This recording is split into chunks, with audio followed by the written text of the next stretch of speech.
Assalamualaikum warahmatullahi wabarakatuh. Perkenalkan, nama saya Rita Haryati, NIM 1810 1233 2003. Ya, saya di sini akan menjelaskan tentang gangguan paranoid. Apa sih gangguan paranoid itu? Nah, paranoid adalah jenis pola gangguan kepribadian yang berkaitan dengan rasa curiga yang berlebihan kepada orang lain yang berada di sekitarnya atau orang lain yang bukan berasal dari lingkungan tersebut. Nah, sikap curiga yang berlebihan pada suatu kejadian yang tanpa alasan dan tidak ada kaitannya, sehingga penderitanya itu merasa bahwasanya ada orang yang ingin mencelakainya, padahal sebenarnya tidak ada. Itu cuma seperti curiga yang terlalu berlebihan kepada orang lain. Nah, setelah itu ada ciri-ciri umum gangguan kepribadian. Yang pertama tuh sikap curiga yang terlalu berlebihan dan berulang-ulang. Nah, yang kedua itu menduga bahwa orang lain kerap kali membahayakan dirinya atau memanfaatkan dirinya.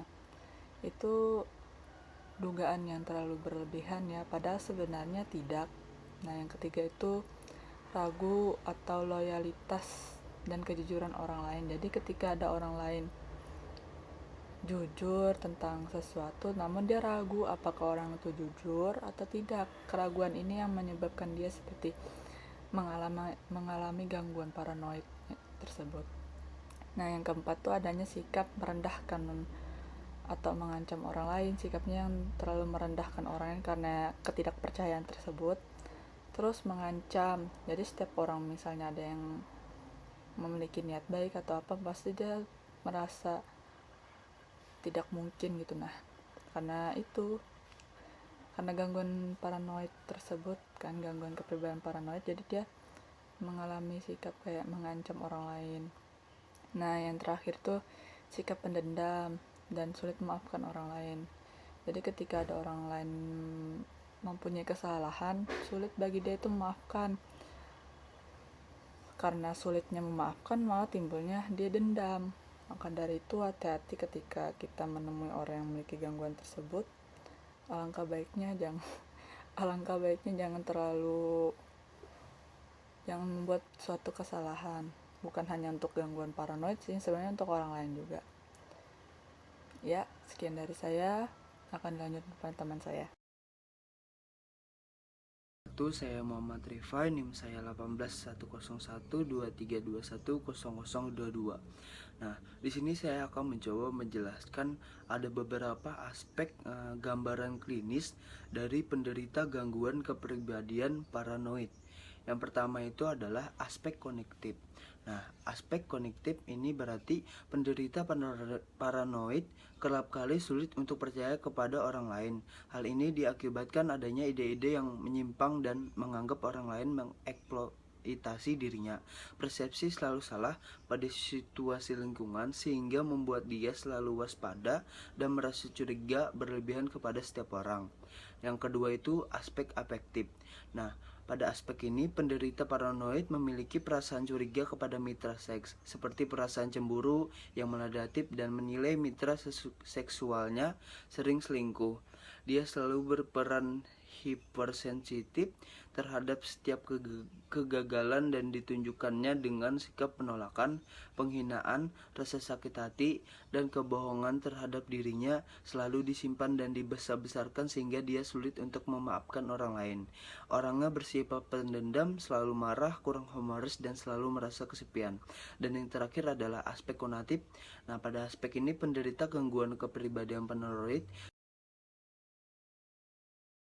Kenalkan, nama saya Faridaulia Rahmi, NIM 18101231200017. Jadi, gejala yang ditujukan dari gangguan paranoid diantaranya adalah 1. Kecurigaan. Jadi, orang yang memiliki gangguan paranoid, dia mudah untuk curiga tanpa alasan bahwa bisa jadi orang lain akan melukai atau menipu dirinya. Yang kedua, asik dengan keraguan-raguan yang tidak beralasan perihal loyalitas dari kepercayaan teman atau sejawat.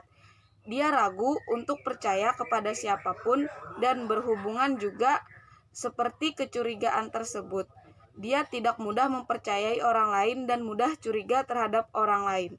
Yang ketiga, enggan membuka rahasia kepada orang lain. Dalam artian karena dia takut informasi yang dia berikan akan dipakai orang lain untuk melawan atau menjahati dirinya. Dan yang terakhir, menafsirkan kejadian atau teguran ramah sebagai perendahan diam-diam atau bersungguh-sungguh mengancam. Dia mudah menafsirkan kejadian dan beranggapan bahwa kejadian itu akan mengancam dirinya.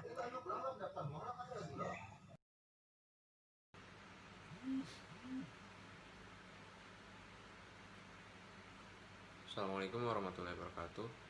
Perkenalkan, nama saya M. Sultan Nagil Arif, NIM 1810 12 33 115. Saya akan menjelaskan tentang gangguan kepribadian skizoid. Gangguan kepribadian skizoid adalah gangguan kepribadian yang berupa pelepasan diri dari hubungan sosial dan ekspresi emosional yang tidak terbatas di dalam hubungan interpersonal.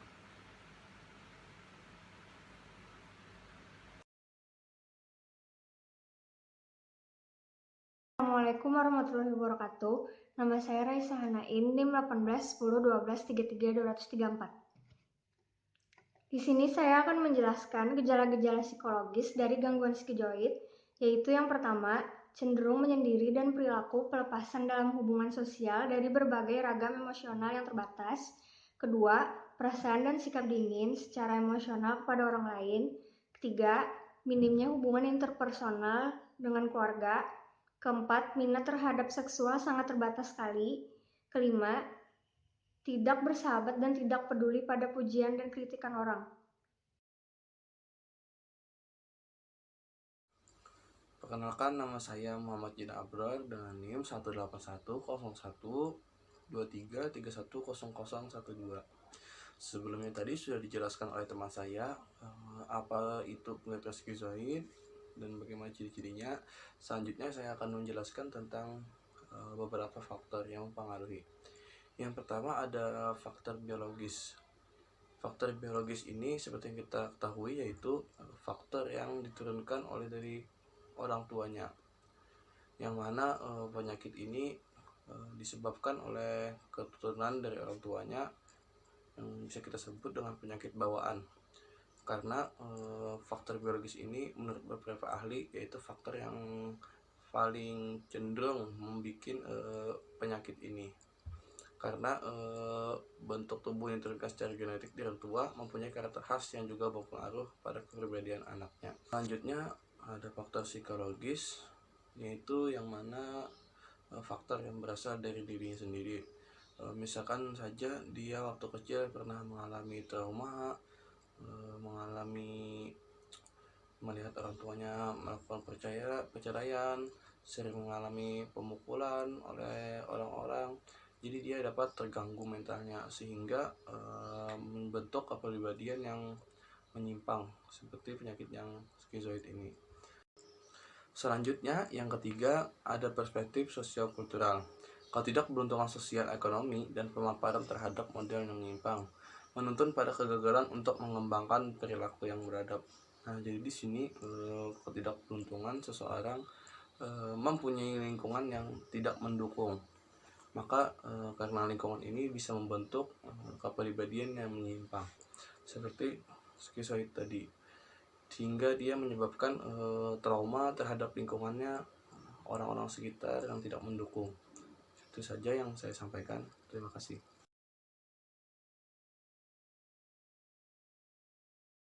Assalamualaikum.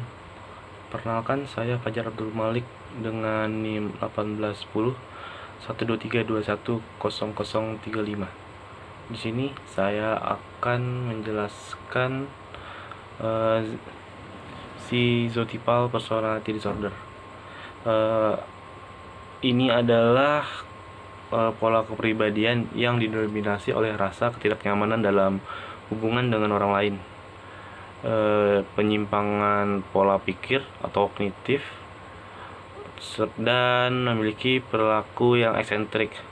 Orang yang memiliki gangguan ini cenderung memiliki kepercayaan yang aneh, secara sosial aneh, dan terisolasi atau memperlihatkan tingkah laku yang eksentrik atau khas. Kemudian mereka juga tidak memberi perhatian sedikit pun terhadap penampilannya.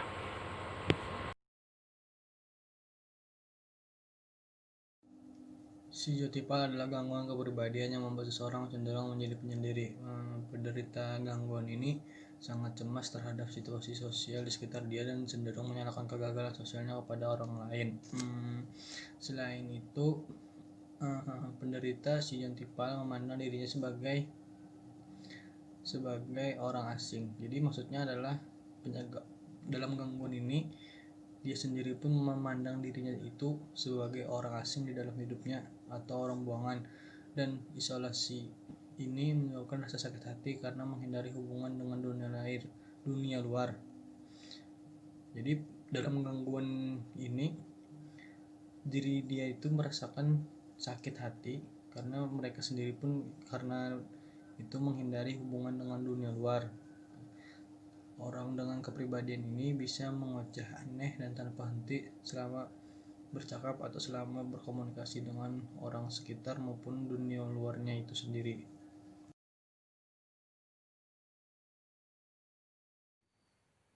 Assalamualaikum warahmatullahi wabarakatuh. Perkenalkan, nama saya Fathul Jana. Di sini saya dari kelompok 8 dan akan menjelaskan tentang gangguan kepribadian antisosial. Jadi, gangguan kepribadian antisosial atau antisocial personality disorder merupakan gangguan kepribadian yang ditandai dengan ketidakpedulian yang abnormal terhadap hak-hak orang lain dan cenderung melanggar peraturan, norma-norma sosial, atau hukum yang berlaku. Mereka cenderung tidak bertanggung jawab atas pelanggarannya, bersifat impulsif, dan sering berbohong.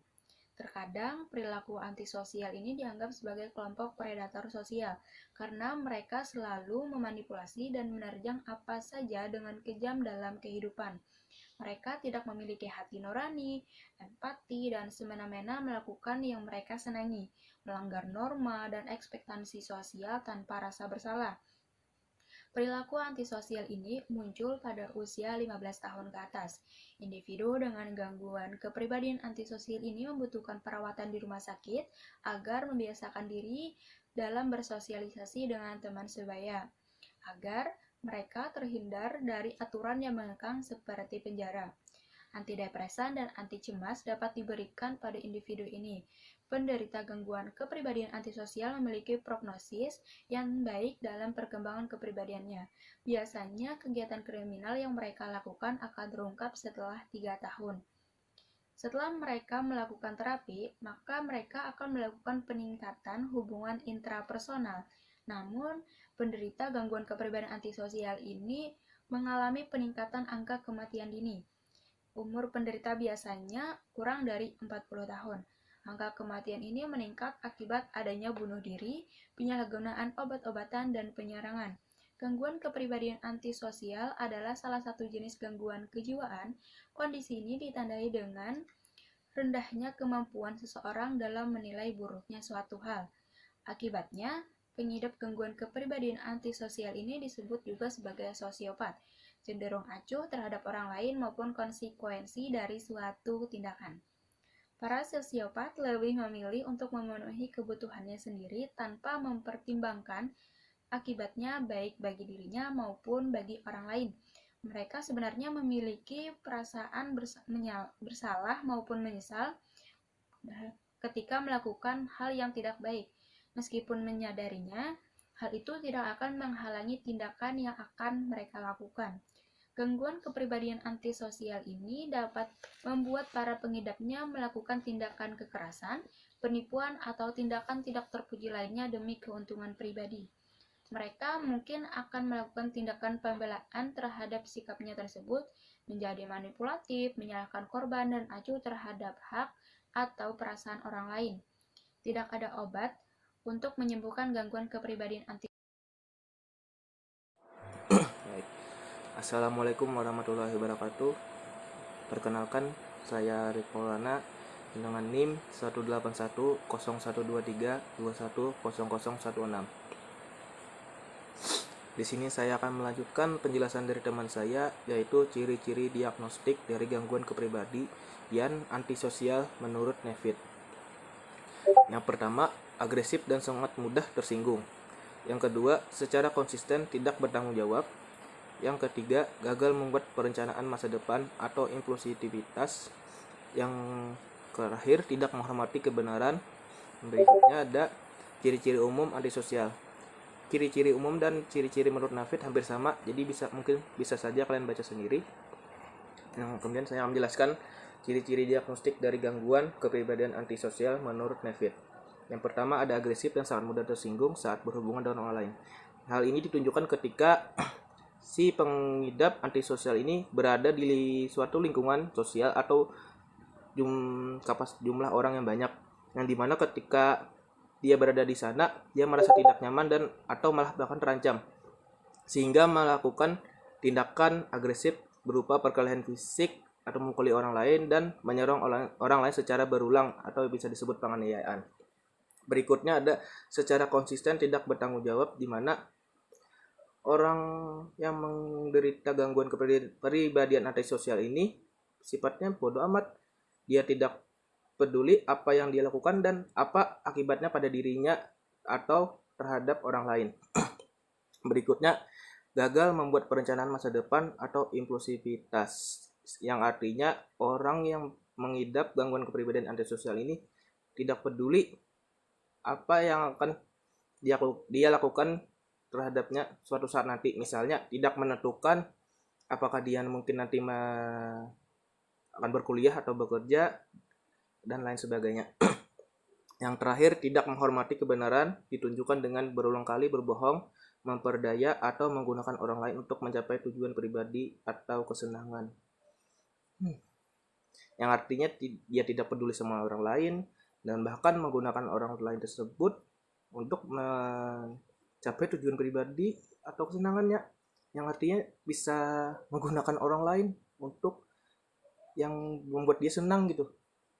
Mungkin itu saja dari saya. Berikutnya akan dilanjutkan oleh teman saya. Bye.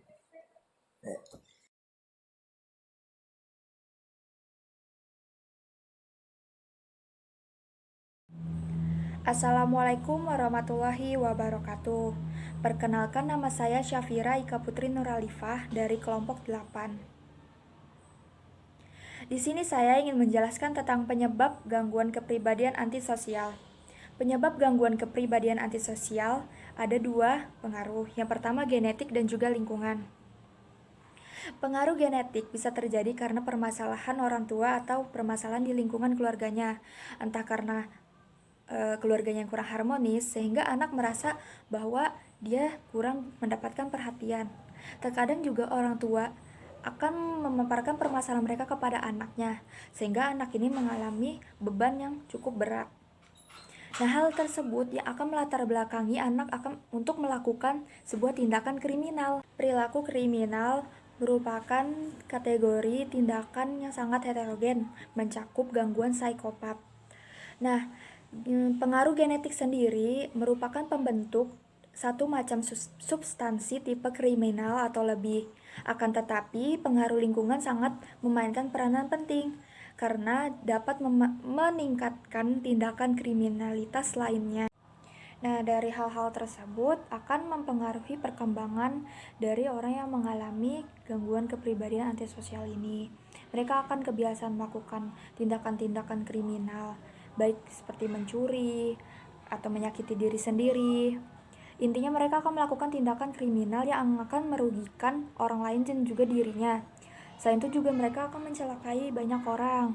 Nah, hal ini bisa terjadi karena dulunya mungkin dia pernah mengalami kekerasan fisik atau pelecehan seksual dan hal lain sebagainya, sehingga itu akan mengacu mereka untuk melakukan sesuatu karena mereka merasa bahwa mereka ingin membalaskan dendam mereka. Karena biasanya orang yang mengalami antisosial seperti psikopat ini pasti dia memiliki dendam masa lalu, entah mungkin dia pernah disakiti di masa lalunya sehingga dia merasa bahwa apa yang dia rasakan nih harus benar-benar terluapkan dengan menyakiti orang atau mencelakai orang lain. Selanjutnya, tipe-tipe gangguan kepribadian antisosial. Nah, ada tipe-tipe gangguan kepribadian sosial yang sudah diklasifikasikan oleh ahli psikologis. Ada 2 tipe, yaitu pertama antipati dan juga psikopat. Antipati sendiri terjadi umumnya saat anak memasuki usia 15 tahun. Nah, orang yang mengalami atau mengidap antipati sendiri, mereka sering memperdayai orang lain. Mereka juga sering berbohong, menipu, melanggar hak, melanggar norma-norma yang berlaku. Terus juga selalu menyamarkan nama mereka, tidak memiliki tujuan hidup yang jelas, merasa bahwa tujuan hidupnya sudah tidak ada. Mereka akan melakukan hal-hal penyimpangan yang sangat merugikan. Selain itu juga mereka akan menyakiti orang lain, dan mereka tidak akan menyesal karena telah melakukan hal tersebut. Mereka memang senang mencelakai orang lain karena merasa itu adalah suatu bentuk kepuasan mereka dalam meluapkan sebuah emosi atau beban yang mereka alami. Yang kedua ada gangguan psikopat. Nah, gangguan psikopat sendiri merupakan tindakan kriminal yang terjadi berulang-ulang. Nah, mereka ini akan melakukan sebuah kekerasan, entah kekerasan fisik maupun kekerasan seksual. Psikopat sendiri, mereka tuh memiliki ciri-ciri seperti mereka tuh mempunyai pesona yang tidak bisa kita tebak. Mereka juga tidak punya rasa malu, tidak merasa bersalah, lalu komunikasi interpersonal yang kurang. Mereka tuh biasanya pintar untuk memperdayai orang. Terkadang mereka ini akan menyiksa seseorang atau menyakiti seseorang itu untuk membalaskan dendamnya, dan berakhir orang tersebut akan dibunuh. Nah, orang yang memiliki psikopat seperti ini tuh biasanya sangat merugikan. Kita nggak tahu tuh di lingkungan kita ini bisa aja ada orang yang berperilaku seperti psikopat. Terkadang orang tuh merasa kalau psikopat tuh keren, padahal psikopat itu adalah tindakan yang sangat menyimpang karena dapat merugikan orang lain dan menghilangkan nyawa seseorang. Jadi psikopat ini tuh merasa bahwa mereka tuh adalah orang baik yang tersakiti di masa lalunya, sehingga mereka